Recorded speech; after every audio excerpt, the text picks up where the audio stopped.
খুব এক্সাইটেড আর প্রচণ্ড nervous and যা হয় আর কি। It's a big thing for me, it's a big day for me and খুবই ভালো লাগছে সবাই এসেছো আর খুবই ভালো ভালো রিভিউজ পাচ্ছি এখন অবধি যে খুবই ভালো লাগছে ছবিটা।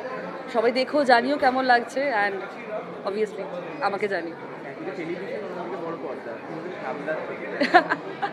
সামলাতে খুবই ভালো লাগছে কারণ আমার ব্যস্ততাটা খুবই পছন্দ। আমি সবসময় চেষ্টা করি যে বিজি থাকবো, এই জন্য এতগুলো মানে একটা বছর পুরো অ্যালুফ ছিলাম, কোথাও আসিনি, কোথাও কাউকে দেখা দিইনি, কারণ যখন আসবো একবার চমক নিয়ে আসবো, সেটা একটা প্ল্যান ছিল। ভীষণ নার্ভাস, মানে আমি বোঝাচ্ছি না, আমার যেহেতু মানে একটু কাম হয়ে রয়েছি, but I am very nervous and just waiting সবার রিভিউজের জন্য, সবাই দেখে জানিও কেমন লাগে।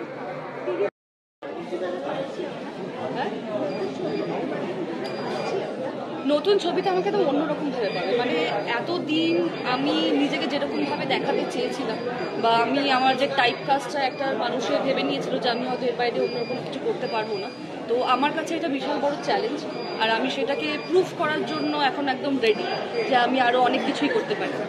আর রাপ্পা রয়ের কমিক্স পড়ে আমরা তো ছোটবেলা থেকে সবাই বড় হয়েছি, তো আসলেই এসেন্সটা কতটা রাখা গেছে সিনেমায়?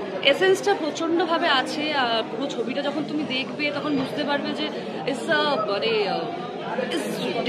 মানে ছোটবেলাটাকে ফিরে পাওয়া। হ্যাঁ, ছোটবেলাটা ফিরে পাবে। Even there is very natural thing, মানে আমরা চেষ্টা করেছি যতটা রিয়ালিস্টিক ছবিটাকে রাখা যায়, যতটা ন্যাচারাল কানেক্ট করতে পারো।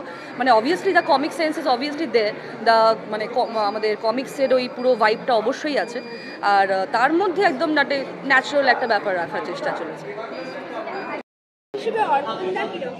অর্পণ ইজ অ্যামেজিং পার্সন, মানে অর্পণ খুবই অনেস্ট, খুবই অ্যাক্টর। সো অর্পণের মতো একটা কো অ্যাক্টর পেয়ে আমি তো প্রচণ্ড